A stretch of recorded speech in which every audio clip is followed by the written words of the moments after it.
It's 1st of December 2016. I was speaking to Graham Bebbington about his life in Silverdale. Can you tell us about your holidays, your childhood holidays in Silverdale, please, Graham?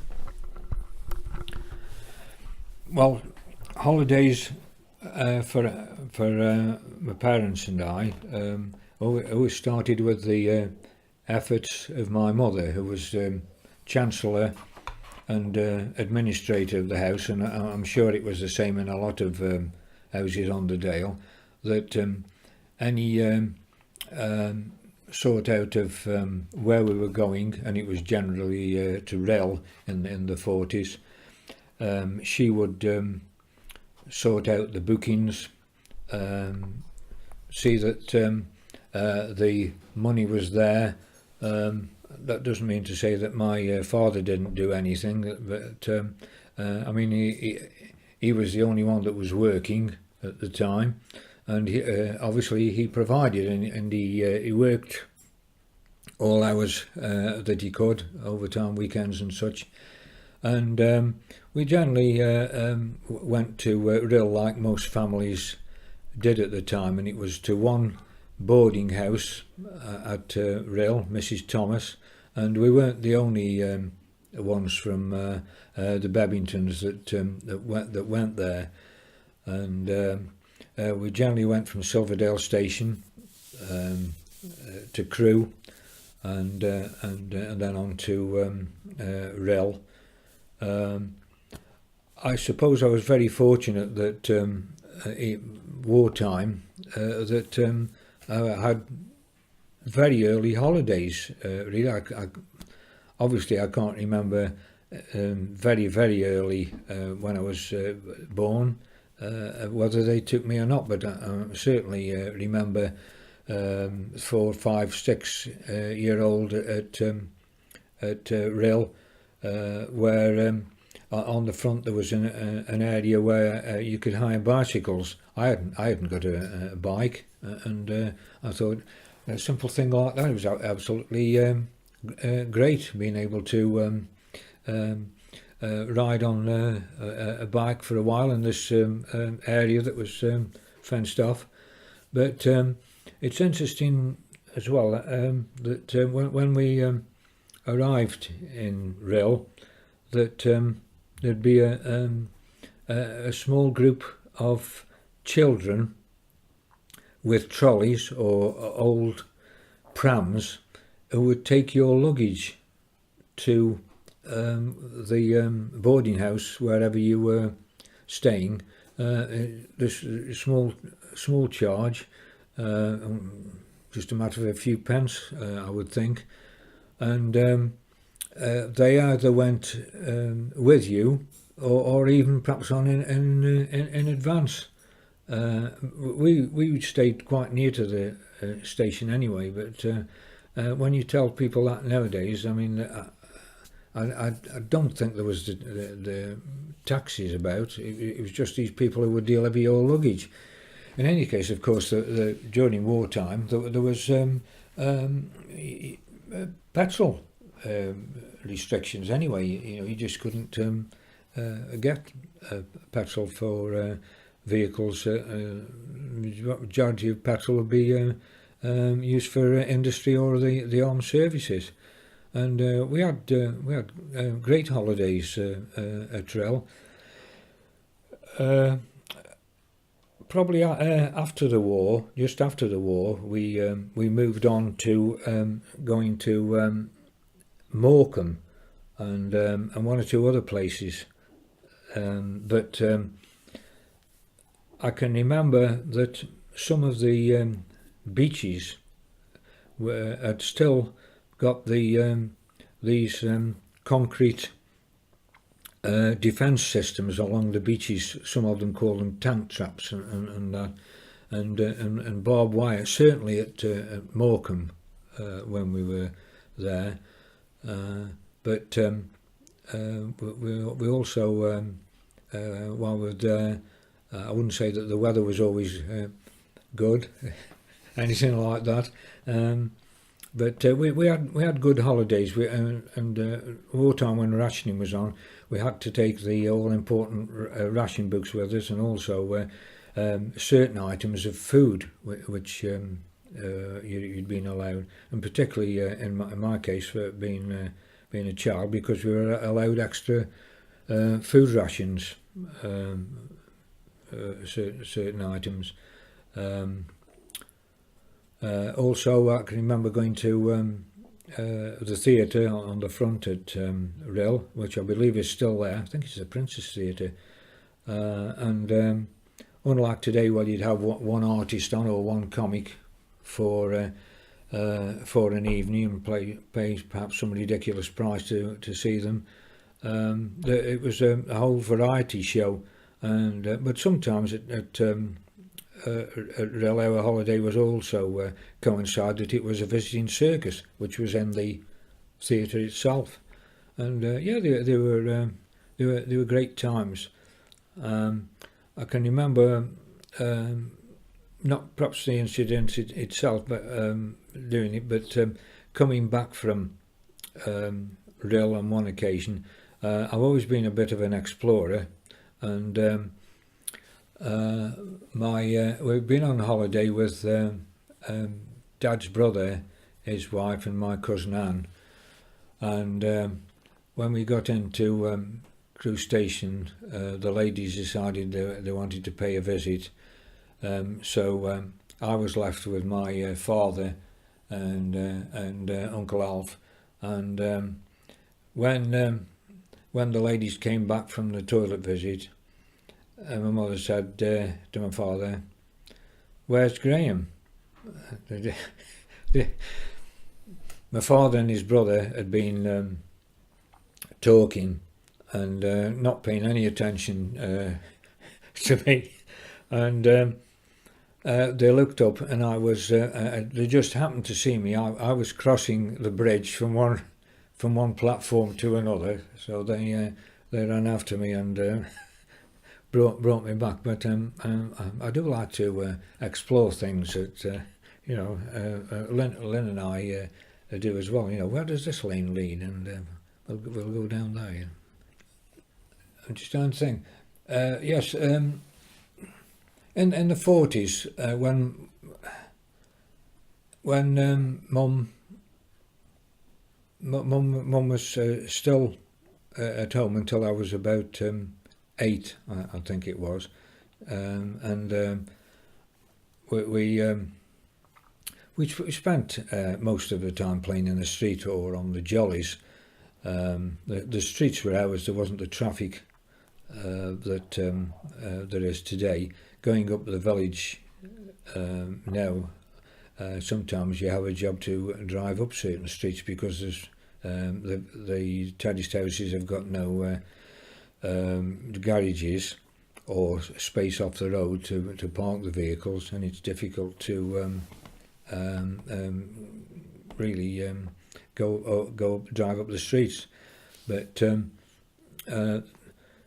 the majority of vehicles that you saw were either colliery vehicles, co-op vehicles, because their Silverdale co-op headquarters were in Crown Street and their main garage was there, or just across from our house we had the Silverdale Aerated Water Company, or as it was known to us, the Pop Works, and they got a few lorries there, and also a big vehicle would come from time to time, like Smith's Crisps, and they would unload and take the stuff into the buildings. But otherwise, no one else had got cars really. But I was fortunate to be a friend of Alan Wilkinson, like a lot of us were. Mr. Wilkinson had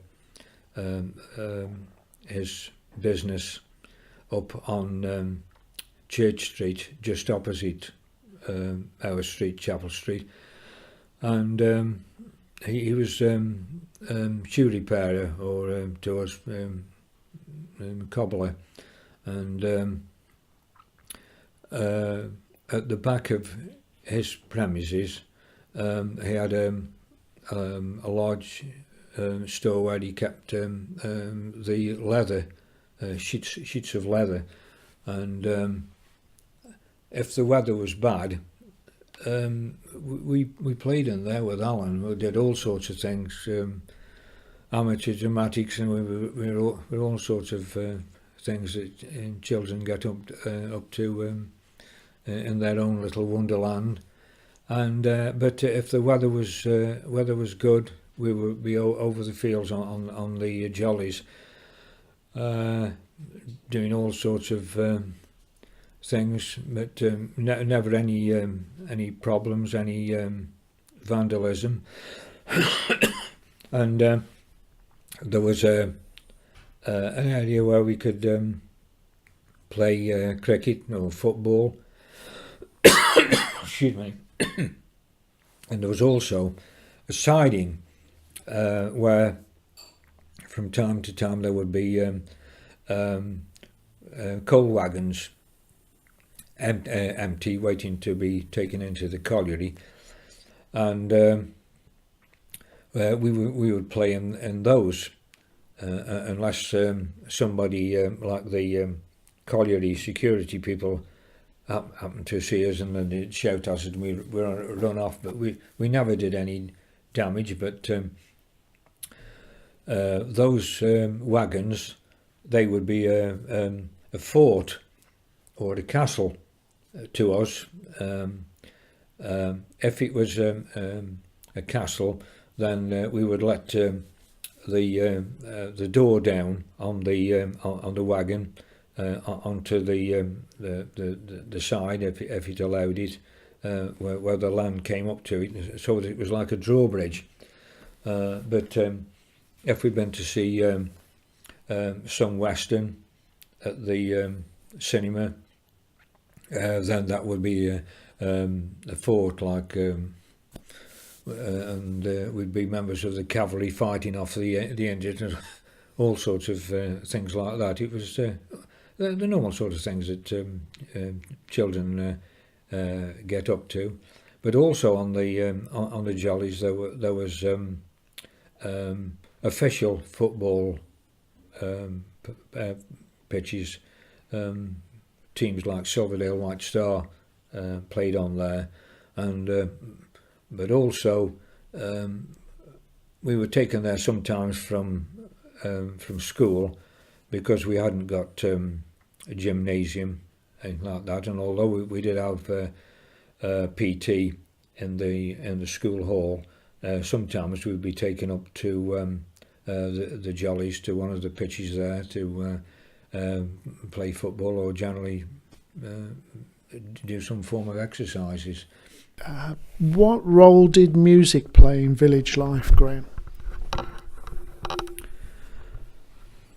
Well, I would like in Silverdale, like others have, to a valley of music. There was a number of music teachers on the village. Piano, there was certainly someone teaching violin, and also there was brass instruments. The Johnsons in particular were very big in the brass band world, and I mean, in our street there was members of the Johnson family, father and son, who played in the band. And I'm not the only one who at night has stood outside their shop. They had a shop in the top of Chapel Street, and I would hear John, the son, practicing on a trombone, and you could always tell, because you knew everyone on Silverdale, but you sometimes when one of the buses stopped, you would see a child get off with a music case. They were coming into the village for someone to give them lessons on some instrument. When was this? This is in the 40s, 50s, And yeah, there was a lot of talent on the village, and this was particularly encouraged as far as my schooling was concerned. I mean, I can't speak for the church school, but we went to the county primary, Mill Street. Mr. Holland was the headmaster. He was a great music lover, and when he came, he formed a school choir, and that he conducted that himself, and it competed in local music festivals in Newcastle, and also when it was Youth Week, certain members of the choir would be picked to represent the school at the Youth Week, which was a big annual event, which was held in the Municipal Hall in Newcastle, which sadly isn't there anymore. And then there was concerts, ordinary concerts at chapel, or the youth clubs would put them on, and they also did pantomimes. Now, one or two of the chapels also did pantomimes, and although my parents took me to the Theatre Royal in Hanley at an early age, I was introduced to the theatre very early on. Still fond of the theatre today, but I preferred the village pantomimes for whatever reason, whether it was because of the people who were in it, or whether it was relating more to what we knew. I don't know, but I always thought more of those shows than the Theatre Royal, and also they did the chapels did oratorios every year at some suitable time, like you get the Messiah round about Christmas, Olivet to Calvary, Stainless Crucifixion would be done round about Easter, and these items would be rotated, apart from perhaps the Messiah would be on every year. Someone would be doing it, and the chapels would be in friendly competition between one another. It was always done. We'll do a better performance than the others have, sort of thing, and this also extended to chapel anniversaries, which was a big day for children, tiring for children because they had a full day, and of course the choir would also be in rehearsal for the events, and the chapels again would be competing against one another, always after an increase in funds that would come in during that particular day, and also they would be at the Prims. We would be seeking to beat the Bethel or any other anniversary that had gone on before ours. But it was a very long day for the children, because they were out parading the streets in the morning, and of course we hadn't got Park Site then, but nevertheless you went from one end of the village to the other, and it was a long day, a long morning rather, for people with short legs, as they were at the time, and we would be back in the Sunday school, where we'd be given a cup of tea and a bun or something like that. That was your treat for having done the hard work in the morning, where we'd have gone all around the streets with a band earliest I can remember would be bandsmen off the village, but as time went on, just occasionally one of the Salvation Army bands, or at least a small ensemble from the band, would be accompanying the children. But they were stopping in every street and singing, and the people would come out and make a donation if they hadn't done already, and that sort of thing. But then going back to having had the bun and a cup of tea, we went home for lunch. We would be back for 2:30, 3 o'clock for afternoon performance on the stage. Out again for tea, and back in for the evening. And they were very popular events. The chapels would be filled, and as they were for the various oratorios. But one thing that I always look forward to, and I certainly wasn't the only one, when the performances that were on of the oratorios, which sometimes, like the Messiah would be on, or Elijah would be, there would part one in the afternoon and then another part in the final part in the evening. That if they started at 6 o'clock, people would be arriving to make sure that they got a good seat just after 5 o'clock, 5 quarter past, something like that, and people were not sitting for that time until 6 o'clock, until the performance started. The organist, Clifford Shanton or whoever it might be,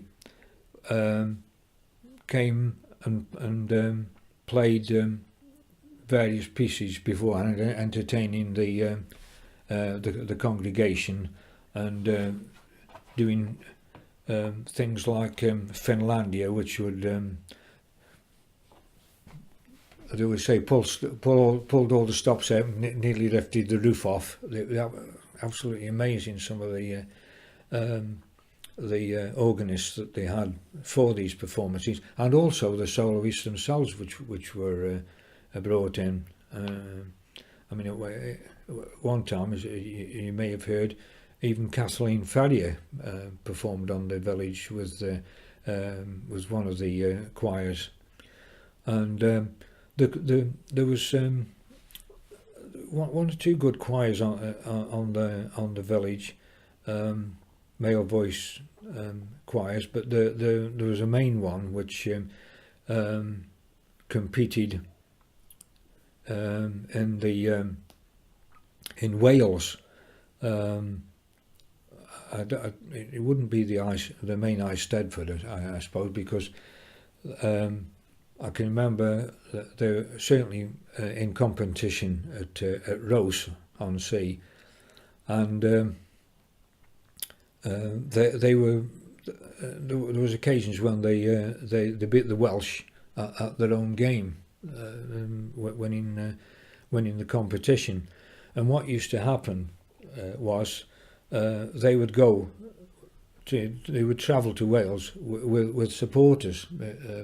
Perhaps the choir would fill one coach, but there'd be perhaps a couple of coaches with supporters.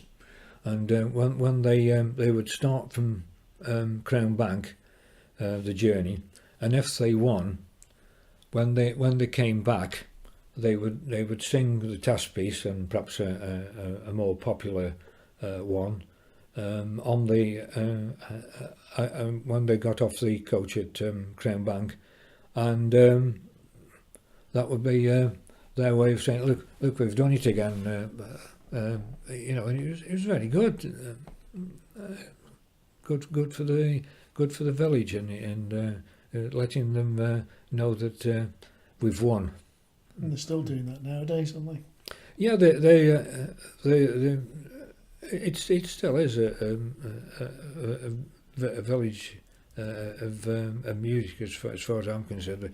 I mean, I don't know how many houses now have got pianos and such. But yeah, I'm sure there's still talent on the village, but perhaps not to the extent that it was. Can you tell us about your versatile coal merchants from Silverdale?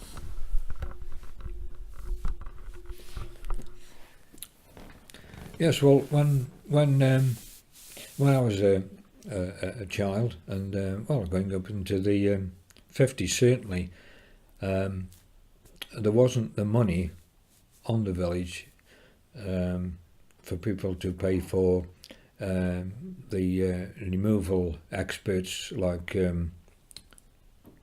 Pickfords, Erdleys and such. And what happened was that they would generally engage one of the coal merchants on Silverdale.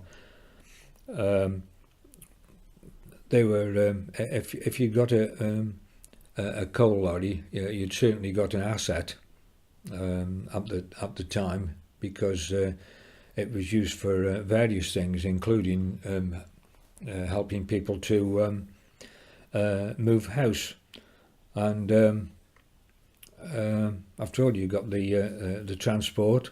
The coal men with humping sacks of coal about were pretty strong people. And what happened was that you would engage them. They certainly didn't turn up with a dirty wagon. It would be cleaned off, and the sheets and such like used to cover things or protect the items in transit. And I mean, we even had a piano delivered by the coal merchants on one occasion. And I mean, my father and I certainly couldn't have moved it into the house. They did it for us. But you just trusted these people that they were used to doing this sort of thing, as they were with delivering coal. And another thing that they did was when there was any carnivals on, they would also be used. Then the wagons would be cleaned off, dressed over all, and then the carnival queen would be and her retinue would be sitting in the back there, which they wouldn't have been if it still had the coal dust on, with the lovely dresses and that they wore. They were another good. That was another good day on Silverdale, the carnival days. What were the carnivals in aid of? I don't know, to be perfectly honest. What they were, whether they were for a charity purposes, I don't know. But they were certainly a great day. Where was the event held? On the village. Ones that I can remember in particular would start with a parade through the village, going right round the village, up one main street and down the other, and finish up in the and the what they call the plain fields off Back Lane or Park Road, and there would be a fun fair there with the usual roundabouts, that sort of thing. And then there would be the competitions between the various dance troupes. Some would have come in for quite a distance, and they would be competing against the girls off the village, their troupe. And I've often thought about it in the years since, that it wasn't a level playing field, if you like, and how the, I mean, I've got a photograph somewhere of the girls, marching on the field there, and how on earth they managed to do it, I really don't know, because it certainly wasn't level in places, you know. But they're great days, they are. And one of the organisers of the carnivals was Mrs. Clark, who was the secretary to Mr. Holland at the county primary school, and the girl who was chosen to be the queen and her retinue used to rehearse how to walk forward and such like in the rooms behind the Vine pub, which is at the top of Chapel Street and High Street, and I know that because I happen to be asked to play the piano sometimes for them, that they can, you know, accompany them while they were rehearsing how to walk up and down the on the stages and that.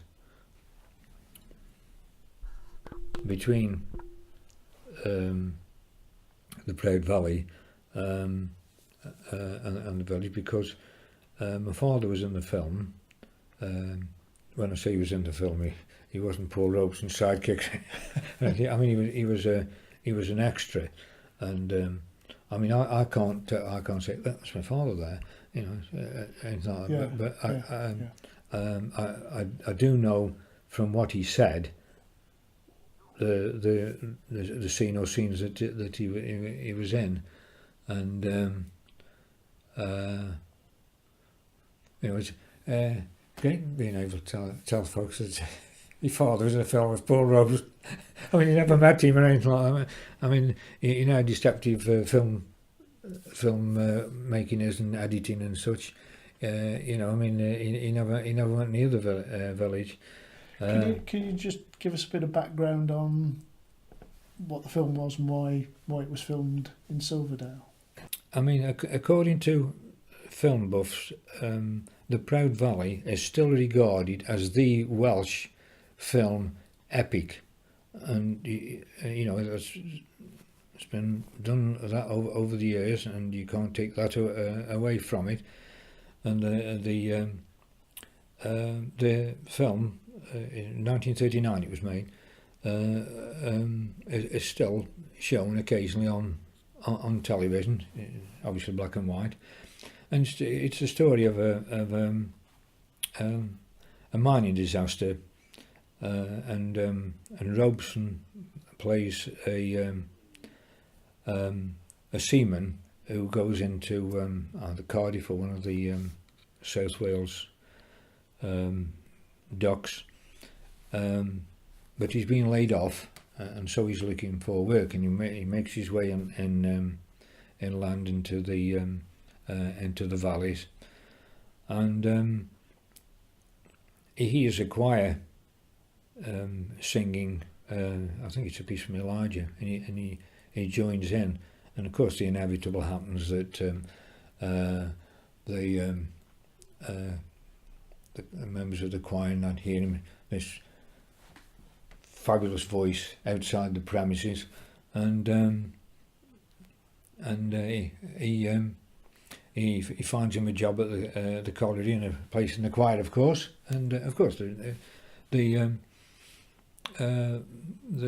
choir goes on to win at localised Stratford and this sort of thing, but unfortunately the film ends in a colliery disaster, which if you've not seen the film, Chris, now it's spoiled it for you, but you know,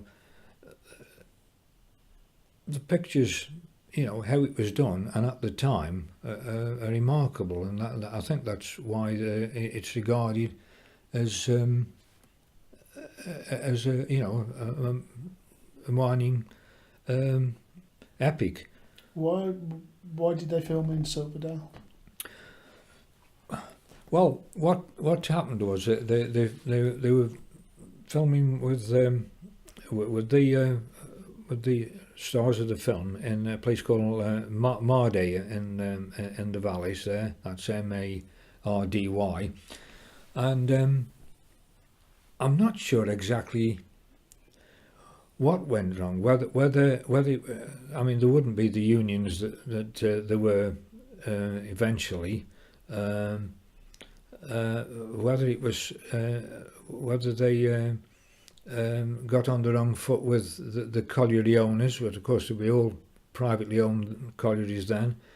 But something certainly went wrong, and they at some point they would not allow any further filming at the colliery, and so the people who do these jobs working for these mining companies, the film companies rather, were after locations, or alternative location, and they came up with Silverdale, which at the time, as somebody put it, resembled a Welsh valley anyway, with the colliery there and the fields surrounding, going up to Kiel one side and High Lane on the other, and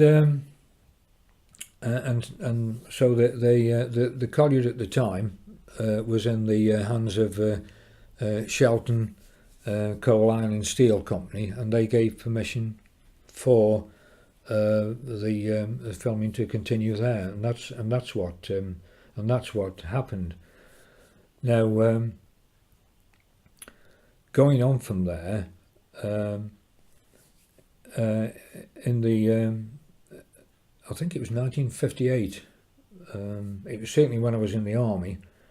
My mother wrote and told me that Robeson was coming to the Victoria Hall at Hanley, and I asked her to get tickets, and I would try and get leave. I was only at Aldershot, but I did get leave because I happened to be on permanent staff then, and it was easier than when you try to get leave when you're in training and such, And my father didn't go.